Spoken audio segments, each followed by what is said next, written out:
and the respect given to Meliodas, I actually wanted one of these priority picks possibly to be something like a Jarvan. But like I said, it feels like with priority pick, they're going to prioritize Boss's champion pool. And a blue side Silas ban, kind of continuing to add to the idea that I don't think they play the champion, or at least are comfortable enough picking it here, so they will ban it away.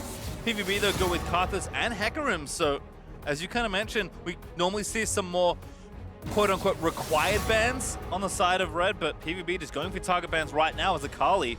Going to be the third there for Vega. And kind of the last one opening up is the likes of this Taric, and this is something that really hurts Vega Squadron. Because they ban Silas and Akali from the blue side, it means that they don't have to get anything taken away from them on red side. You know, they don't have access to getting the Sona Taric because maybe PVB want to take away the assassins versus taking away that bot lane. Maybe Boss's Hecarim sneaks through, but I just think it's a really big hole that if they go farther in this tournament, if Vega Squadron do win this best of 5, that the main stage teams will certainly abuse. Well, there's Irelia, their first pick, but had to leave open something, so Jay's still on the table here for PVB. Zeros had a pretty strong showing last game, although they will actually take Rek'Sai as the first pick, so Meliodas fancies himself taking away a jungler from a AHaHaCiK. I really did like the hover of both the Jace and the Galio, though. I think it would work really well in tandem with Rek'Sai. If they go this early on into the draft, maybe they're suspecting that BigKoro might not get another pick like Kaisa again.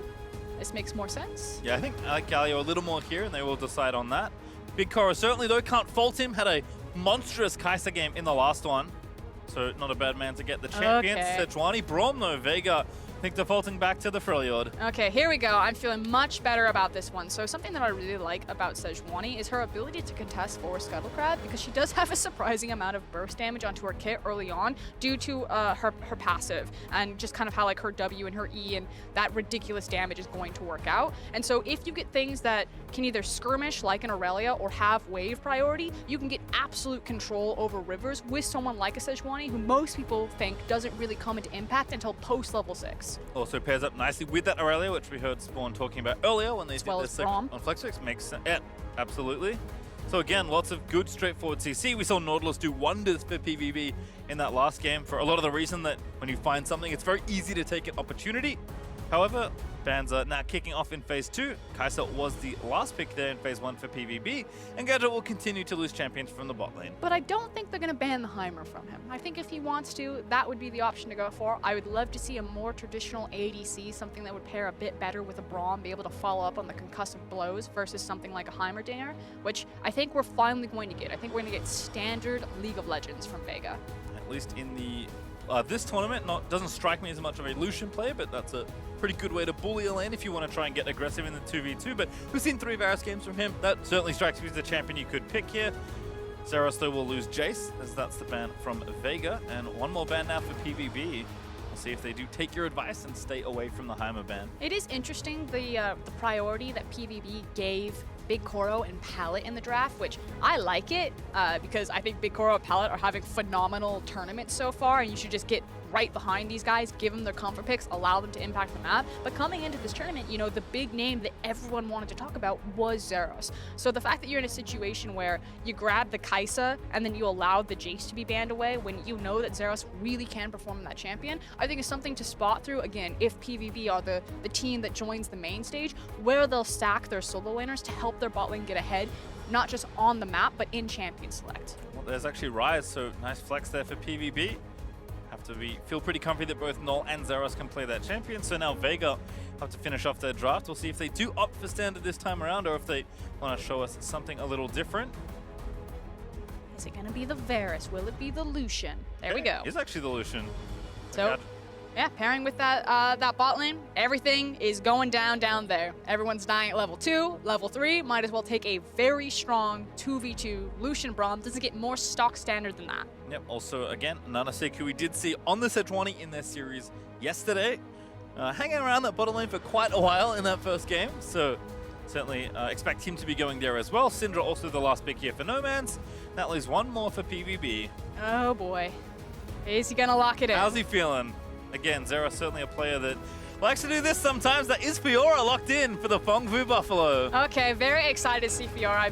I believe it was on the most recent patch that she was touched up a little bit coming into MSI, so you definitely know that this is going to be volatile, that one of these champions can pop off. But eventually, if the game goes long enough, Fiora will just take over any sort of side lane. Now, speaking of side lane, looking across PVB's composition, you got the likes of the Ryze, got the Realm Warp. You can swing out with the likes of the Galio and the Kaisa, and then you have Fiora that can blow things up. So it's not just about running a 1-4. The possibility of constantly collapsing with so much cross-map mobility, like PVB, you expect them to be high octane, high tempo, very mobile heavy, very skirmish heavy. This comp gives them all of the tools to do that. And on the Vega side, it has to feel like, you know, I look between Sejuani and Braum, and I think I want to 5v5 where I can, or at least try and use that CC in the early stages of the game to get an advantage in the early game. Because for both these teams, charting their journey throughout this tournament, you certainly saw that when they had a lead, they knew exactly what to do with it. And I feel like Vega Squadron's composition is much more dependent on kind of how things work out in the lane phase. I do feel that they have a lot of tools that they can contest for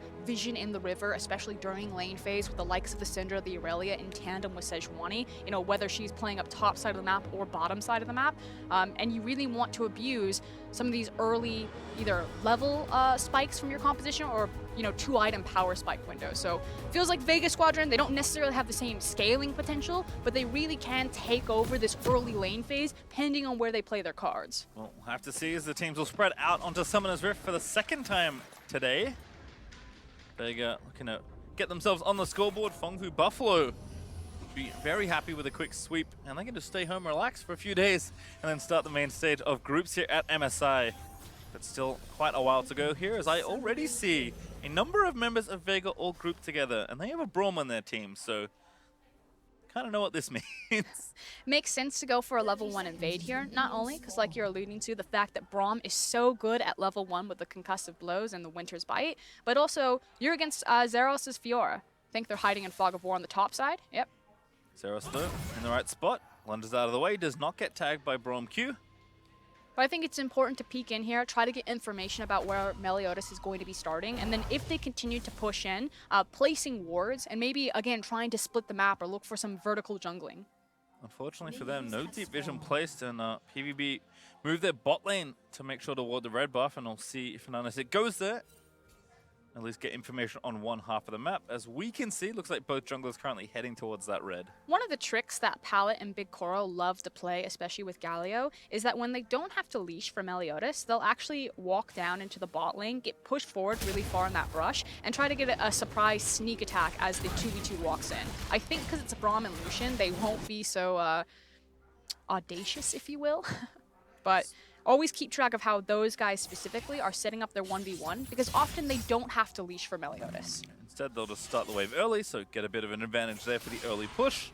And AHaHaCiK there, as we mentioned, on his red. Meliodas has finished his and now is on to his next camp. That's Krugs. And we'll see again. We saw a lot more bot lane attention in the last game here.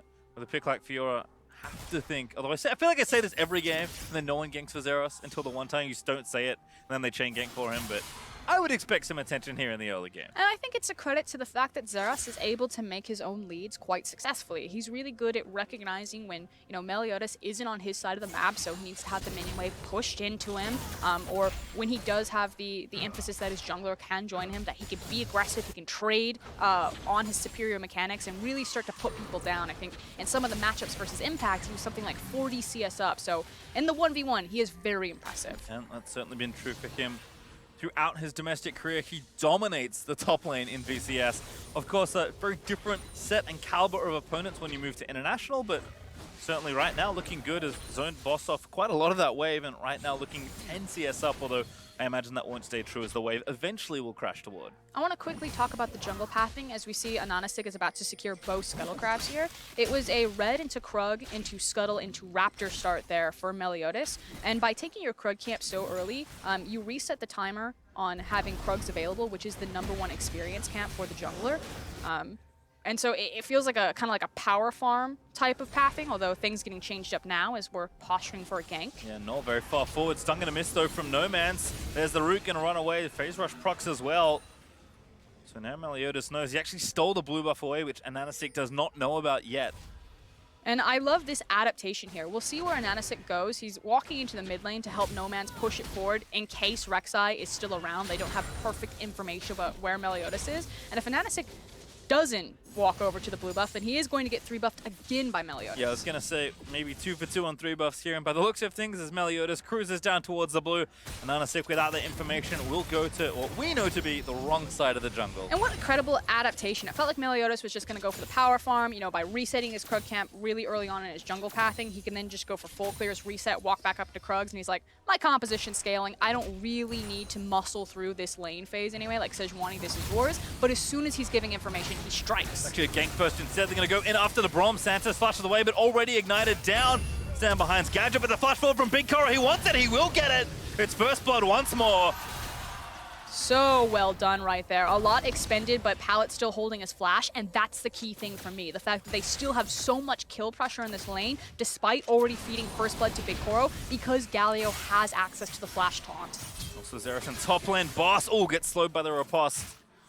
Those vitals in nice spots there as Xerath finding those procs. The CS has evened up, which I think we expected, but now Xerath has to play on his weak side of the map as AHaHaCiK is up here in top lane. Xerath does not have a ward ready, but I think suspects something might be happening here. Oh, he definitely suspects it, but can he survive it? Flash up. I think Riposte still down, but he does have that summoner spell. Xerath moves over, dances on, the stun gonna land, the chain CC is good, and Boss able to grab a kill for himself. And the answer is no, he does not survive. It doesn't expend the flash, however, and does have access to TP. So we'll see if it's the scenario where huge 2 waves crashing into him. If he teleports back, this could be another trigger for Sejuani just to revisit the gank as we look back bottom. However, did see Meliodas sacrifice a potential buff to try and get a kill, and BigKoro flashing in, making it look nice and stylish. They did follow for the next kill, but could not grab it. This dive, however, going very nicely on the other side of the map. And it feels like a tale of 2 junglers. You know, as soon as information is giving over, someone is reacting to something on the map. Well, so far, again, Meliodas has won out in most of those exchanges. He actually went over, took the Raptor camp. He's now taking Krugs away. And AHaHaCiK is back taking Crabs for himself. Oh, actually going to be stunned there. Good flash stun by Nomanz, and that'll secure a kill. This time, Meli was too greedy. Yeah, finally punish, and a good rotation there from Nomanz, so just heads up, check if the Rek'Sai was hovering around, and picks himself up some gold. So TP going over, straight in onto Xerath, who's also TP'd back in. Stun lands, Riposte for the slow, as Xerath is just continuing to proc vitals. No ultis, but we can see the jungler, Boss now level 6, and Xerath, I think this is the part where he gets a bit greedy. That's a nice flash, however, gets himself out to safety. Gets over the big wall. I love the fact that Boss was trying to bait him in, however, looked like Fiora was going to take that 1v1 matchup, make sure like, no, I got access to level 6, we push you off 2 waves, I have the EXP advantage here, and then AHaHaCiK comes around the corner. So while Xerath looks flashy, gets out with his life, it's still a big win for Boss and AHaHaCiK. Yeah, with flashes like that, you can get out of those situations, but it still costs you a lot, as you mentioned. Demolish gonna proc. That'll be at least 1 plate over to Vega here as AHaHaCiK and Boss split that early gold and make it 2, as Boss again springboarded nicely here in the top lane as Meliodas continuing to steal jungle away will actually take the red buff unless Santos runs interference, but doesn't check the brush, and that blue goes over. Xerath, though, good riposte actually. Now gonna try and make some sort of 1v2 outplay. We're gonna get the first kill, finds it, ulti procs, and now Boss, I think he has to get out of there. He's got no ulti, Xerath still chasing. I do not know how this guy makes miracles out of nothing. Crazy play from Xerath right there. Managed to get something back for himself. And if he can get this wave shoved in, maybe start inching back some of that CS. And again, with Meliodas, leaving his top laner just fine in a 1v2 situation, means that Gadget going to be forced off this turret, and plates will go over to BigKoro and Pallet.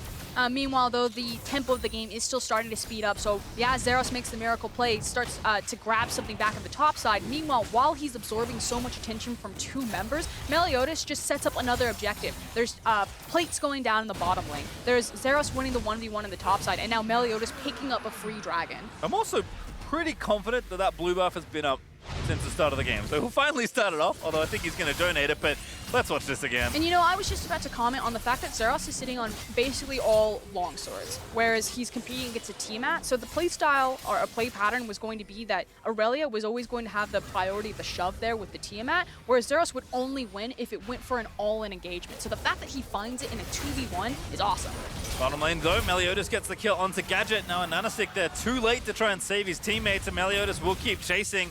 Pallet forward, finds the taunt, grabs Santa's. BigKoro then needs to roam himself over. Pallet getting low, but here's the Kaisa finally joining the fray. Meliodas gets the kills on knockups found for Pallet's Justice Punch.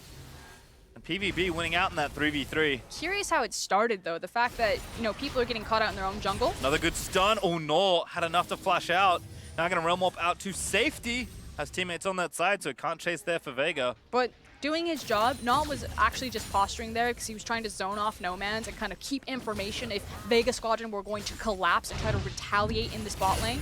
So getting another peek about how all of this started. And it was a failed flash and another fight, just 2v2 up in this bot lane. These bot laners, they cannot stop. They certainly cannot. BigKoro, as they check back in, actually 30 CS ahead of his opponent. As the play continues, PVB know they've just got more strength here. And Vega Squadron, to be frank, you just have to learn how to lose gracefully in these types of scenarios. To be that far down and, still caught out in the lane like this, it feels nice to get one back for AHaHaCiK, but Gadget is just finding himself further and further into a hole on a champion that he is not going to scale as well against. Certainly golf clap there for the pick. Pallet does go down, but BigKoro has already finished that Stormrazor. As we already pointed out, that CS League, which is only now 20, still very healthy. Off to another good start here on Kaisa. And with Zeros, finding his advantage now, grab his own Tiamat, already got himself a kill in that little outplay. Feels like the top side's maybe on a bit more of its own for a little while longer, and with an Infernal Drake coming up in a number of minutes. I mean, it must be because everything happens bot lane. You can't even leave the top laners on their own devices. Both junglers, though, finding the right read. Actually up here in the top side right now, so could see a 2v2 develop. AHaHaCiK will walk over a control ward. Gonna hit down the plant just to make sure no one's there in the Herald. You also see the control ward there. Back down bot side, though, Santa's still only level 5. BigKoro level 7. Very significant discrepancy there in the 2v2. Calling out from Gadget doesn't really find much, and just feels like the bot lane's only getting stronger. Yeah, and now that that calling is taken care of, I expect that BigKoro and Pallet, they're just eyeing him up. They're looking for their window. You can see it, Pallet just sprinting forward. He wants blood. He's like, you cannot compete with us. We will just kill you. Kaisa's level 8.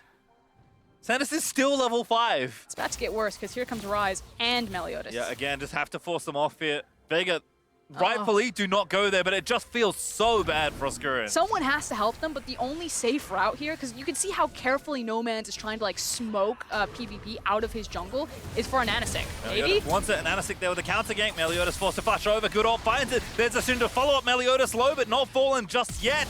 Flash forward. W is going to grab it. Here's the Galio roaming in. Pallet doesn't grab the knockup, but again, Naul's going to keep chasing in onto the Sejuani. BigKoro's here. He just wants a few more kills. He's going to grab it. Nice snipe on the Void Seeker.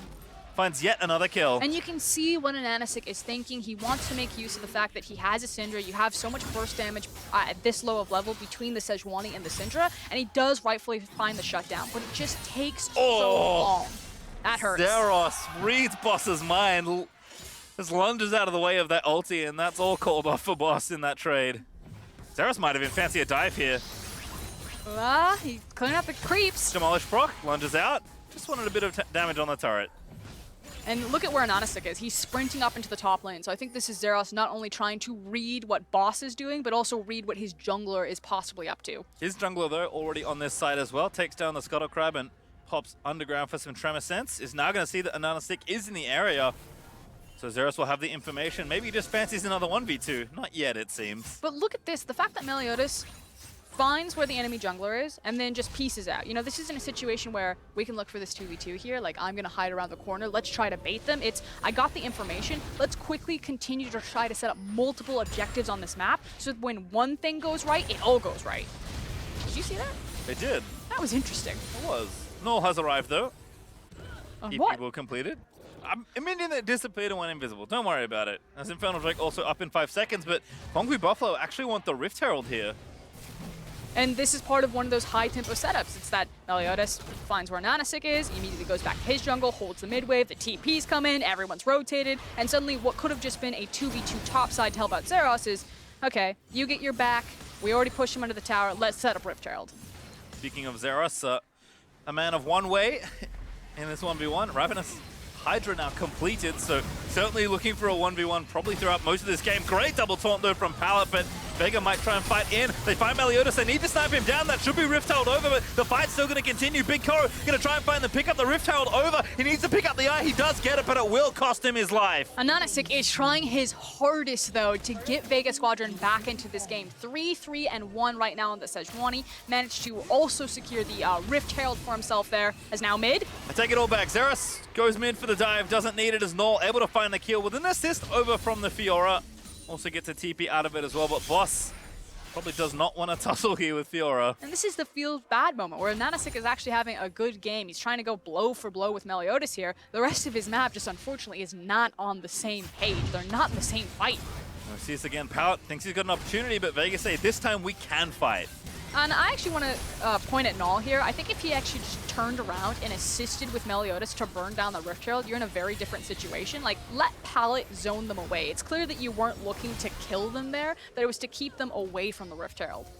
Xerath, though, too bloodthirsty, does chase for the kill, and Naul does get it at least. So there was an extra one in there that slipped my mind earlier, but PVB still rocketing up in gold. 4,000 ahead here at 14.5 minutes, and Little Infernal Drake has been abandoned for a number of minutes, but again, there's so much movement around the map. Vega just kind of forced to respond, although this time might be setting something up here. Stun lands in onto Pallet. Meliodas also over the wall, but can see the movement with the Tremor Sense, so knows that Vega have grouped to try and take this objective. Yeah, trying to muscle for control. What's interesting to me is that Vega grouped with all 5 members, even now Nomanz cutting down the river, whereas it's very clear that PVB recognized that the first step to this Infernal Drake was to secure priority over bottom, and instead of pulling down Fiora, they reset Xerath and they send him top lane. And you'll see trades like this all the time from PvP where they kind of think farther ahead. Like, is it nice to have the battle stats of the Infernal? Absolutely. But it's more important for us to kind of get the gold from the towers themselves and get immediate advantage versus like waiting on the scaling of the Infernal. Yeah, as a note, the gold lead that's pretty substantial here for Phong Vũ Buffalo is still without the first turret of this game being taken. So a lot of gold left in one of those turrets if you can knock it down. And I think this is quite counterintuitive to what a lot of people will read on PvP. They're not just a mindless fight team. Although, as I say that, mindless fighting. Yeah, Naul forced to flash away, and AHaHaCiK does look mid with the ulti. It's the fact that they will look for cross-map objective trades like that top tower for the Infernal priority.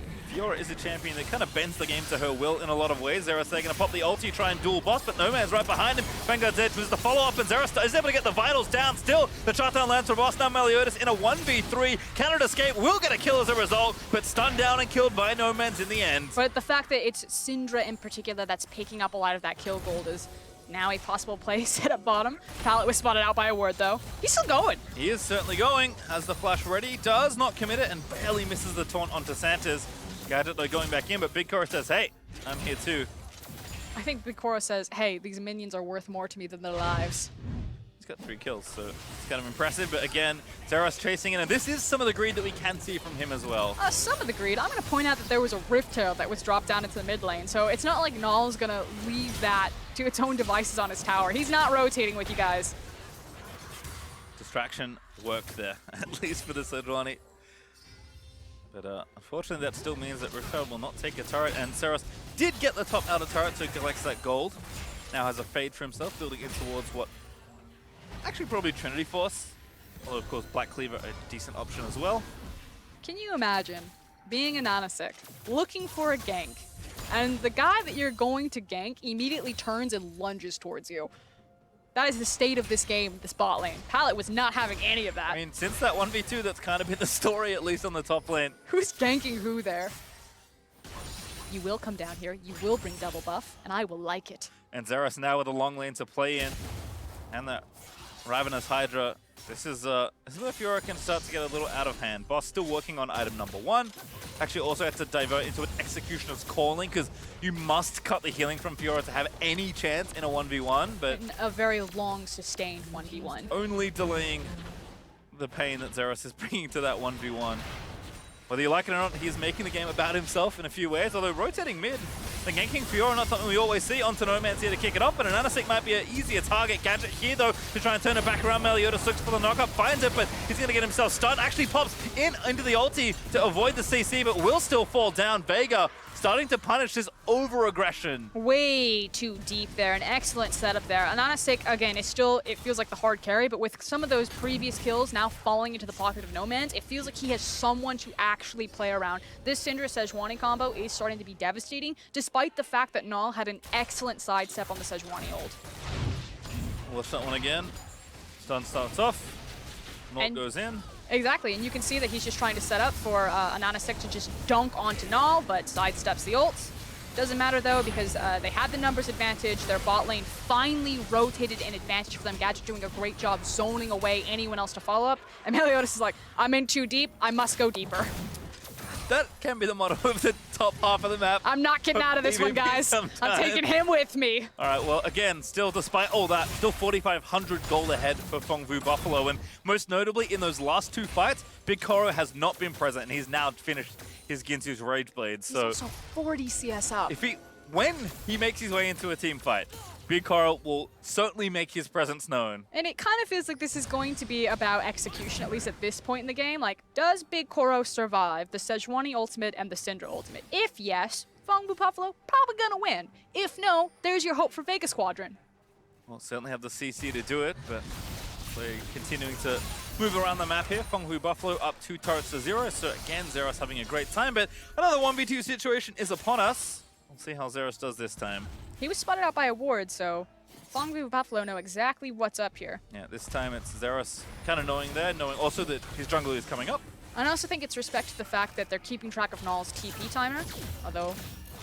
I expect, yeah, straight in. BigKoro wants to start it off. Realm up in for Naul. BigKoro's going to face take the CC. Pallet finds the taunt. Sanchez into stasis, but BigKoro's still alive. Made such a bold play and will be rewarded with a death. That's too bold indeed. Oh. Now Vanguard Zed finds 3. Pallet just waiting in the wall as Zeros does get the kill on AHaHaCiK on the other side of the play. Into boss now for the next one. Zeros insta-flashes over to try and seal it all, and PVB did make it in time. BigKoro may have made the mistake, but his team's still there to clean up the mess. But it is a 2-for-2 trade, so BigKoro, very bold maneuver here. Nomanz may... Zeros doesn't have a flash, so surely he's not going to go in. In fact, plus cone over the wall just to make Nomanz safe. No, but he knows that Nomanz doesn't have any mana. So he's looking at him like, you get 2 tries. It's a tough fight. Oh, had enough mana to steal away the red buff, so he's going to keep that one safe and away from Zeros. So who gets the last laugh at the end? Not BigKoro. That play was, as you said, Froskurinn, too bold. Too bold. In China, they say too hero. That was too hero. That was absolutely too hero. So it's also a Cloud Drake Meliodas. Gonna refocus the team onto the objectives briefly, at least remembers that it's there. Blue buff over to Naul, who's continuing to stack up farm and gold, so mid laners both looking decent here in this one. Okay, guys, we need to reset. We need to calm down here just a little bit. Make sure that when you're fighting over something worth it. And it felt like this one was just about the swagger and the flex. The fact that BigKoro, he just doesn't have perfect information, and he just flies in there, and then he's immediately punished. Like you said, the CC is there to lock down the Kaisa, so if it lands, generally this kind of stuff will happen, and BigKoro paid the price. Yeah, just maybe he thought Sejuani was on his team. Zeros, though, chases down the Sejuani under the turret, now flashes after boss, also chasing near the turret, so certainly bold is a good word to describe the state that Phong Vũ Buffalo are in. The scary thing, though, is that Zeros is now starting to pick up some of these kills, so it's no longer just being funneled heavily into Meliodas or BigKoro. And that's the nice thing about PVB's setup right now, is that the gold feels like it's split across all of their members on a comp that scales better, whereas unless AHaHaCiK and Nomanz are just showing up and just nailing these team fights, the same cannot be said for Vega Squadron's comp. And in some ways it feels like, to a less extreme degree, but still similar here for Vega, where you went to tussle with Phong Vũ Buffalo early and you paid the price again. It's not as steep as it was in game number 1, but Phong Vũ Buffalo certainly know that they're playing with a gold lead. And it feels bad because you look at Vega's composition, you know, this was supposed to be much stronger in the lane phase this time around, and it's still just not connecting with it. And they brought the resources to help them. Gadget and Santas in particular are just not having a good tournament right now.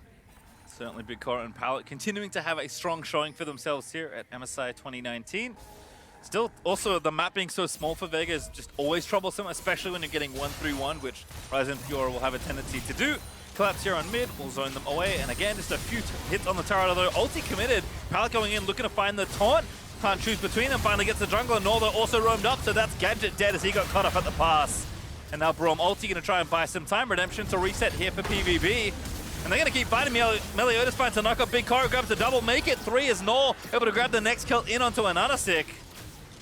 Zaros is cutting them off. That tower is one hit from just popping down. Vega Squadron needs a backup. Tower falls down. Boss and Nomanz maybe too far forward. Perhaps Baron on the brains instead for the Buffalo.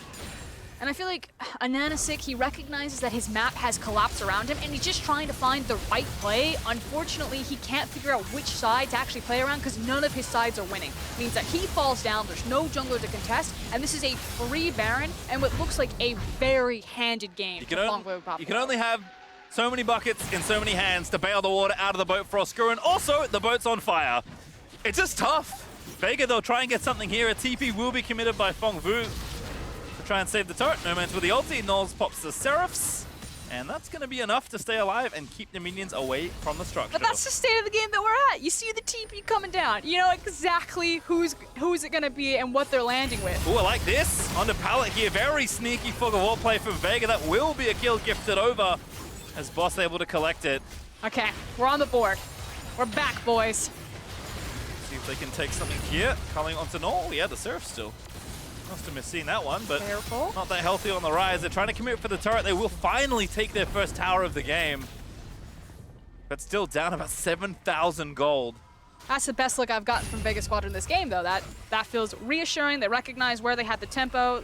They're trying to punish the fact that PVB are still being very disrespectful for how they're walking up to Vega Squadron and then just trying to brute force with their gold lead around. So Vega Squadron will say, no, you must give us at least this much respect. And I like the idea of, just letting Phong Vũ play into you a little bit more, being reactionary and punishing mistakes. That, of course, requires information, which in the early game maybe wasn't there as much. And I think it's also really important that they were finally grouped up. Make it short for us, because Zeros is fighting again. Boss now the target. BigKoro's here as well. I think they can continue. W's going to miss, though. Kaisa needs a little bit more to charge in there. 2v3 though, as we can see Santa's insta-cleanse out of the ulti. Here comes the Galio charging in. That's Pallet going to try and save the day, and Sanders will be the first target. Pallet found a massive flash taunt as BigKoro grabs another. Pallet for president. That's like the 4th 3-man taunt that he has found. Yeah, you look at BigKoro's score and you think he's doing good, but always check the support next to the marksman. Ulti there from Nomanz, but Pallet pops the boss gun out to safety. And a reminder that Phong Vũ Buffalo do still have Baron. So these turrets are going to melt pretty swiftly with the waves stacked up. I mean, silver lining, the base isn't destroyed yet for Vega Squadron, but they are very quickly getting shoved in. And I was just commenting how, the nice thing was that Vega Squadron were finally grouped up. Oh no. The boat's still kicking on fire, but it's still intact, Froskurinn.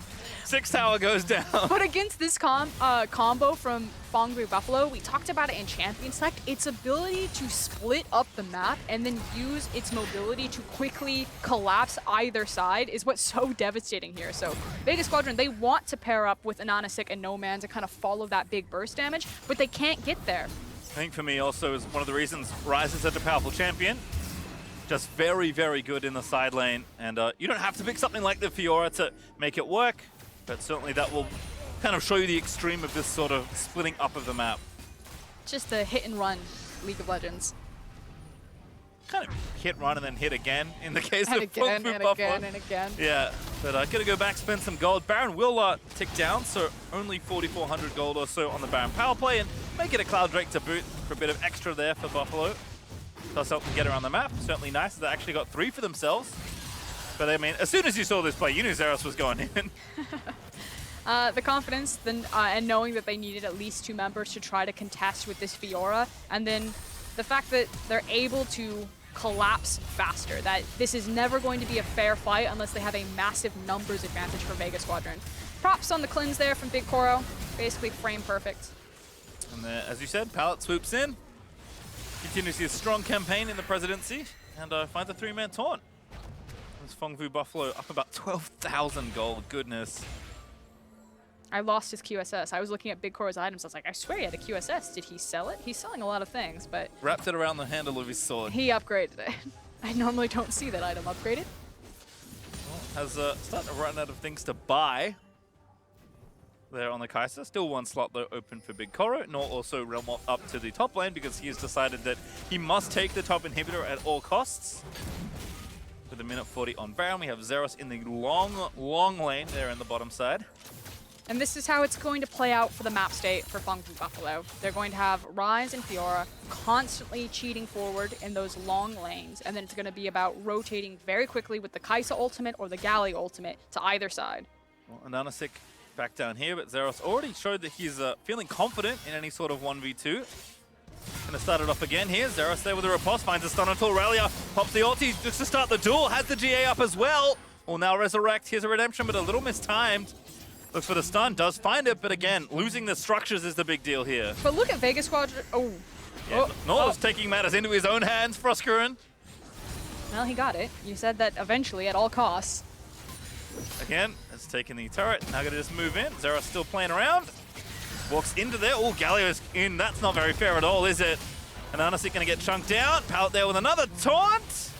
And Ignite down, not quite enough to kill Sejuani, but they're losing the base. So 3 members of Vega will chase onto 2 members of the Phong Vũ Buffalo, and the rest of them will steamroll down those inhibs. And Vega Squadron are just trying to find something that they can crack, but nothing is breaking here for Phong Vũ Buffalo. And again, Meliodas, this time he's the one with the CC, finds the knock-up, flashed in to get it. Looks like they are going to just take the last inhibitor tower and finish off the inhib as well. Jungle up in about 20 seconds here for Vega, so PVB will leave the area, but it's one of those things when all 3 lanes are getting pushing, you know, this far behind, it just feels like you have no good choices. And especially when the Baron is going to be spawning in 3 seconds right now. So Vega Squadron, I think they clear out their base and maybe you sprint towards the Baron, you try to place some vision and take the gamble on it, but they know they've got one option and it's this fight 1 over Baron. Well, again, PVB go back, reset.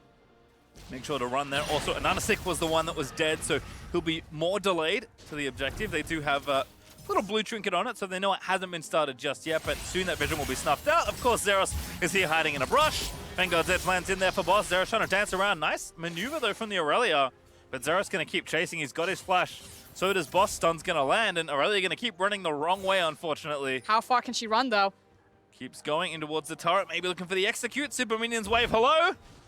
Boss taking the tower hits. Zeros wants it. He will collect it.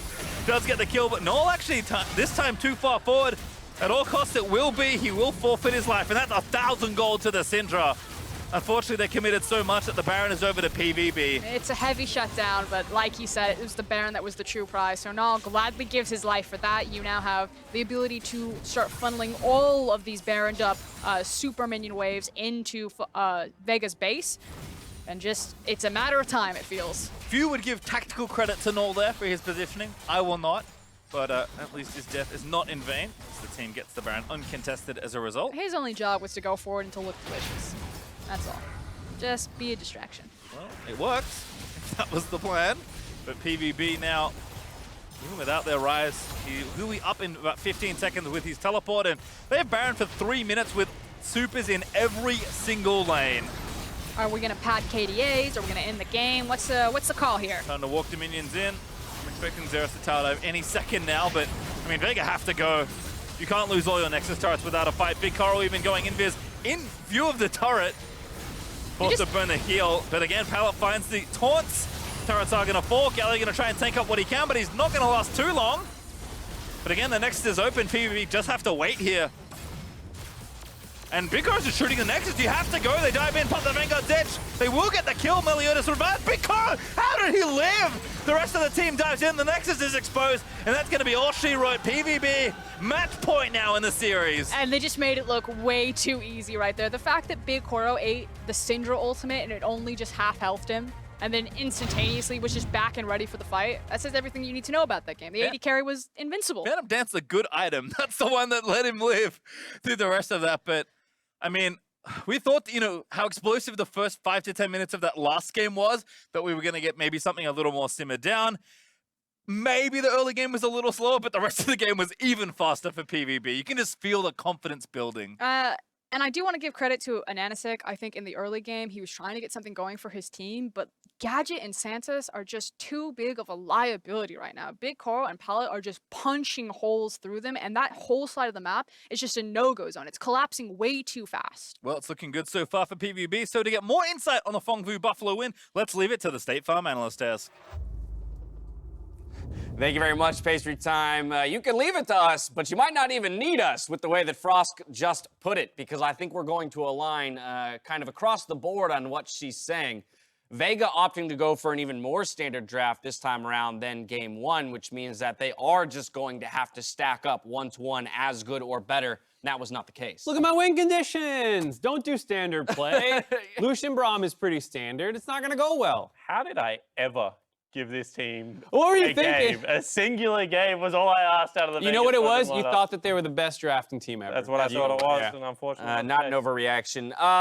While they went for or opted into a more standard draft, I think Frosk's point has to be acknowledged that AHaHaCiK was doing as much as he could with the tools available to him to try and create an advantage, at least on the top side of the map. Yeah, absolutely. And, you know, this is what I was talking about, that this guy will sacrifice his own farm, his own position on Summoner's Rift to be able to give advantages to other people, you know. Teaming up with that Irelia, the layering of CC is always going to be so nice. And this just shows that it is such a difficult matchup to win, because when it goes right for Zeros, he's able to turn the 2v1. Yeah, I mean, this is why Zeros is considered so good and probably the best player in play-ins coming from the emerging regions. Zeros is so good, and AHaHaCiK did the right thing. Even in draft, I was saying, like, oh, the Fiora's a little scary because you probably lose topside 2v2s.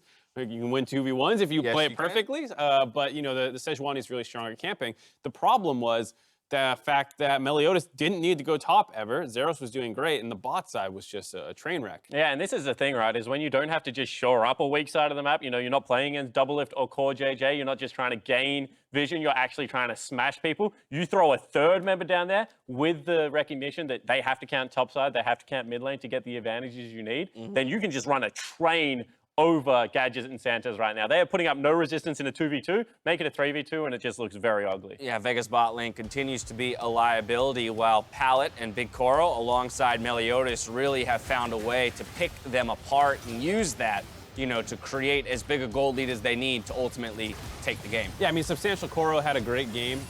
He's been playing Kaisa, which is not really super strong in lane, but they've still been getting good laning phases. He often is, you know, prioritizing a lot of damage early on with, like, Blade of the Rune King in game one, knowing that these are faster-paced games. He's absolutely crushed it. MasterCard player of the game, that's one for BigKoro. The first game, it went to Pallet, so the bot lane for PVB really showing up here today against the struggling duo for Vega. Yeah, they certainly are, and I think that you have to take a whole look at the lens of Phong Vũ at the moment, because they lost areas of the map that I think that they should have won. You know, I think that if you get Rek'Sai up there, you can potentially turn some ganks. I think with Rek'Sai and Ryze, it's kind of cardinal sin to not at least burn summoner spells on that Syndra a couple of times, you know, put some pressure on the mid lane. They didn't open up the map. They didn't look at 1-3-1. There's lots of little things that you can nitpick. They're looking for greedy plays, but at the end of the day, when the gap between the two teams is this big, it just looks so hard for them to be able to find any avenue to kind of fall down. And when they do, it just doesn't, it looks like Vega regains control of a portion of the map. They never really gain anything. Yeah, it was 8 to 10 in kills at one point, but they were down 2 turrets, and it was like a 5,000 gold lead at that point. Yeah. 15, 18 minutes into the game, when it's like, well, the Phong Vũ Buffalo are making tons of mistakes. You're killing them over and over, but you're not converting it into anything because you're so far behind in pressure and CS. Right, you see a couple plateaus there in the gold graph, and that largely comes from the kind of overreaching that we talked about for PVB. And so from there, I turn towards game 3, and I think while we talk about the likelihood of PVB winning being, you know, almost guaranteed, my question is, what then do we want to see? I'm not going to knock a team for coming away with the victory, but I do think there is something to be said for looking for that cleanliness, looking to reduce those mistakes, because this is a weaker opponent. You're about to go into a stage of games against almost objectively better opponents across the board, and so you can't afford to make mistakes. And that's what I want to see, Dash, because they've had their fun. They've had their 2 flex games. Okay, now turn scary. Like, clean up your gameplay, come in, take care of business. This is exactly what TL was able to do. I want like a 24-minute victory. I want the easy execution. And if they're able to execute on that, then you say, okay, this is a team that was very hyped coming into last year's Worlds and can potentially do damage once again in a group stage. Yeah, I mean, Humongous Koro's been really good this series, so I want to see them continue to, you know, take something a little greedy in the bot lane because you're going to win it anyways. And then from there, like you said, I think it's actually the top in the solo lane that need to, mid lane that need to clean up a little bit. Zeros is phenomenal, but sometimes it feels like he's, I'm going to make a big play kind of guy. And That's fine, but you need to start curtailing that a little bit because you can't play like that, like we were saying, against the better teams. And I think there is one wild card left that you throw if you are Vega Squadron. I think you go towards a Morgana bottom lane and you look to wave clear and I just force hate it out and then get a roaming support for Santas. Like, just try and match on the map somewhere because they're losing on the map so early that I don't think just coming into it with, an AHaHaCiK trying to out jungle is going to be enough. Like, just get more people onto the map. Well, there you have it, ladies.